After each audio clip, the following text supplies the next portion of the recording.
Hey there, today I'm going to show you how to make my favorite raw fruit pie, and just as the name indicates, it is raw and uncooked.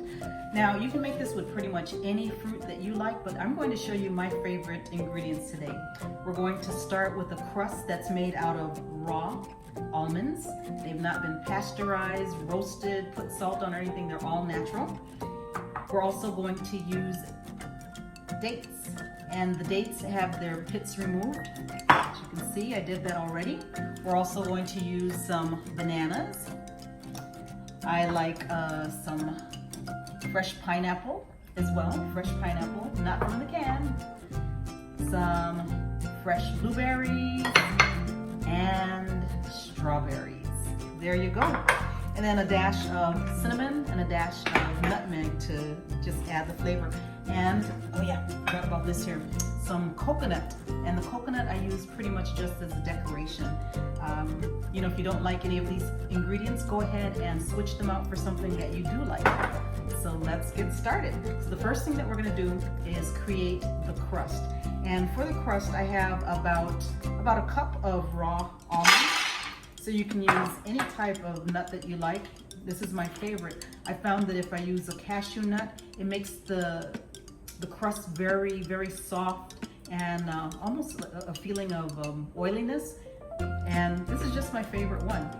So to this, I'm gonna add like a dash of nutmeg. That was 2 dashes. And a little bit more cinnamon. Some people don't use these at all, but just think you can add any type of spice or none at all. And what I'm going to do now is just go ahead and put it in, this is in a food processor, and I'm going to grind them until it's like an almond flour. So here we go. Very loud.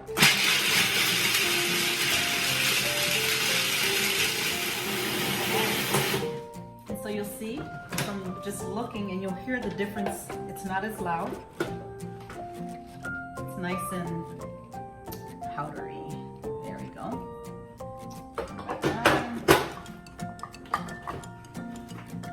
And to this I'll add the dates. You can use any type of dried fruit, because what the dried fruit is going to do is going to bind with the ground nuts, and you're going to create a crust that you'll see. I'll show you. It's going to be malleable. So let's turn this on again, and we're going to add, I'd say, probably about 8 to 10 dates. Let's go ahead and see. 1, 2,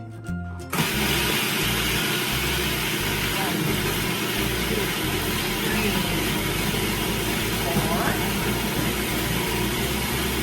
Take that nut out. 5, 6, 7, 8, 9, 10. Yeah, so that's just about right. So it's about 10, and you're going to see what we're looking for. You see, and what you want is for your crust to stick together when you squeeze it, like this. And that's your crust. You go ahead and put your crust on the bottom of a pie dish. Yes. Oh, and just an aside, I had made another video using this, and it didn't work out, let's just say. I had to delete that video. And I'll tell you, because I was only showing up here, you couldn't see any of what I'm doing. So I'm learning how to do this. But basically, you can have another dessert by simply taking the crust, squeezing it into the shape of a ball, and that's called a temple ball, right there.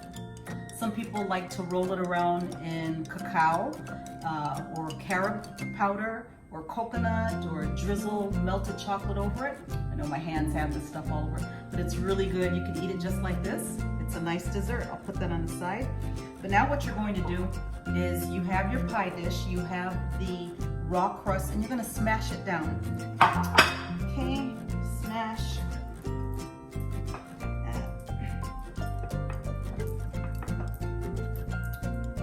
There you go. All right.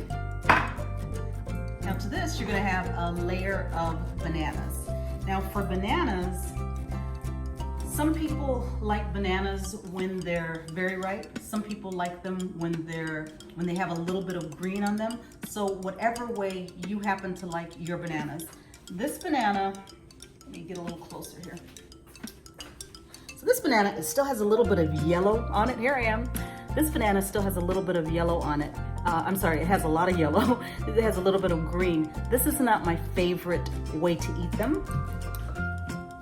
Whereas this is almost a little too brown for me. This is good for freezing, making banana bread, making smoothies with. I was supposed to do this recipe like day before yesterday, and this is what happens when you let bananas sit around a little bit. But for the sake of this recipe, I would prefer to go with a little browner and sweeter than with these. So that's what I'm gonna do. So I've washed these already. I like to wash the bananas before I start handling them. And you're simply going to peel, of course, and you're going to lay them all around. Okay. All right, so this size pie took about 8.5 small bananas. Usually I use about 6 large, but you're gonna go ahead and fit them in however way they fit in. A few of them I had to cut in half to do that. And after you've laid them on top of the crust, you're gonna take a sharp knife and just start cutting them. Like this. You're just cutting them. Just cutting them. Doesn't have to be pretty. Cut, cut, cut. Like that. I'll continue doing that. Okay? And what these cuts will do is I'm going to smash this down, and it will hold the bananas all together so that when you're eating it piece by piece, it will all hold together. Also, it'll be nice bite-sized pieces as opposed to a huge piece of banana that you bite into. Just keep on cutting it up, cutting up. As you can see, I'm not trying to be neat about it. This is all going to be covered up with pineapples anyway, or any other type of fruit that you like. Now, I like using pineapple because a pineapple has the citric acid in it, and it prevents the bananas from turning brown. Okay, so here, you see? It's just cut like that. I know, that's poor knife etiquette, isn't it? Okay, so now you're gonna just take your clean hands and smash down on it.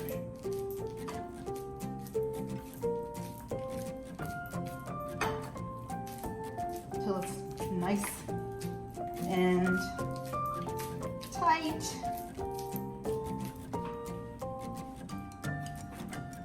Like so. Okay? Next we're going to put a layer of crushed pineapples. So I'm going to put this into the food processor and make it into smaller pieces, more bite-sized pieces instead of big chunks like that. And I just noticed already.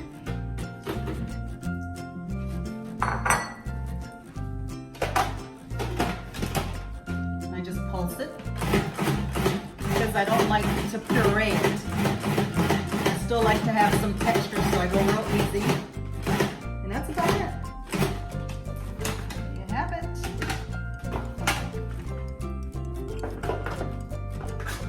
So I like for the pineapple to look about like this. All right? So I take the fresh pineapple and cover the bananas. Sometimes I use the entire pineapple. Sometimes I don't. It just depends on the size of the pan.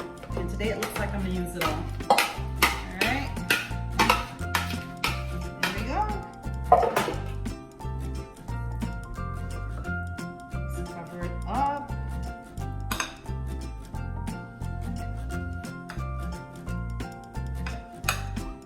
And you can go ahead and use the juice as well, because the juice will go through the cuts of the bananas and go to the crust, and it will help hold it all together, and it will create a nice juicy pie. Yummy. Spread it down. Also, if you're going to use dehydrated coconut, it will help to rehydrate the coconut as well. So that's what you have so far. Okay. So this is when I just take the coconut and I sprinkle it around the edges, and like I said before, it rehydrates the coconut and it also looks pretty, and it covers any of the, I want to say mistakes. There's really no mistakes in making this. It makes it just look pretty.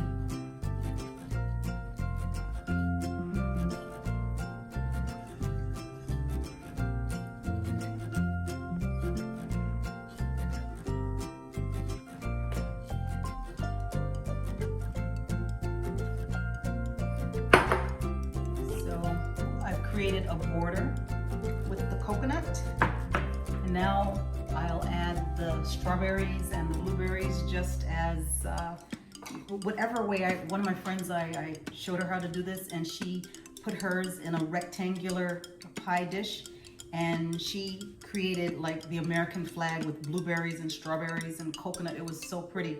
Now I'm just not that creative. I just stick a few strawberries on there. There you go, washed strawberries. And did you know that you can actually eat this part? It's very high in fiber and vitamin C. So when I'm making my smoothies, I just throw the entire thing in there. I've actually even eaten it. It just kind of tastes grassy or something. Yes, I have eaten grass before. But no, it's really good. You can eat that. So I'm just gonna use this. I'll decorate and let's see what happens. Just cut the top off. You can leave the head on if you'd like. It's up to you. Just cut it off this time. If I have some strawberries and they are to the point where they're super ripe and I know that they're gonna spoil in the next day, but they're still good, I will take those and I'll put them into a blender and blend them with, say, a little bit of sweetener of your choice, whether it's stevia, honey, maple syrup, agave, whatever you want. And with a little bit of that, and I'll create a strawberry sauce. The strawberry sauce, sometimes I'll pour it on top of the pineapple instead of using the whole strawberries if I'm finding that I'm just not getting a whole lot of pretty strawberries, or they're getting to that point where it's like use them now or they're not going to be too good. So that's one of the tricks that I'll do. Also, I will save that strawberry sauce and refrigerate it, and it can go on top of desserts. It can go into your milk, whether it's dairy milk if you drink that, or nut milk, and you can make strawberry milk. You can freeze it and add it to your smoothies. So there's lots of things that you can do when you see that you have an abundance of strawberries and you want to use them all up. Some people just throw the entire strawberry into the freezer and use it in smoothies. That's just another way to make a strawberry sauce. So here's what I have so far.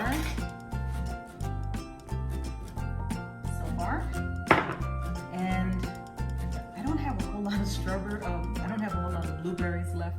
I have bought a large container and I forgot to tell my family that these were going to go for the fruit pie, and they started eating them, so I only have a few left, so I'm just gonna sprinkle them however they go.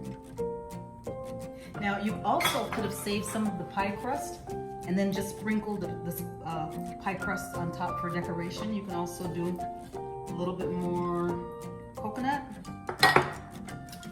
and ta-da! Here you have it.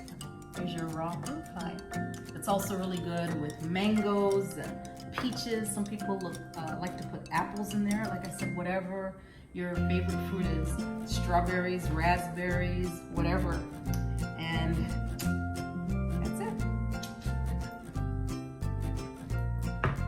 The pie tastes better once it has sat for a few hours in the refrigerator. It just seems like the flavors just all come together so much nicer. And also I found that if I cut it right away, it doesn't hold together as nicely as a pie does, but it still tastes good. So I like to sit it in the refrigerator for a little while, usually overnight. I'll make it the night before I actually want to eat it, or if I'm going to take it someplace. That's how I do it. Typically this pie will last a couple days, But on the occasion that, say, it's just lasting longer, just think of it as it really is fresh fruit. So how long would you keep fresh cut fruit in the refrigerator? Probably not more than a few days before it starts getting moldy or soggy or whatnot. So after about 3 days, if I haven't eaten it all, what I will do is I will cut it up into serving size and I will put it in the freezer.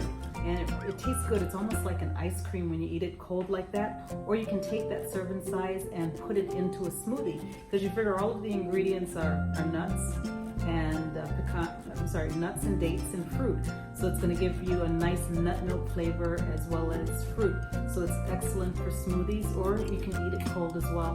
So those are just some tips that I have, but very rarely does it last that long that I need to freeze it, but that's just an idea for you in case you have it that long. Alrighty, thanks for watching. Bye!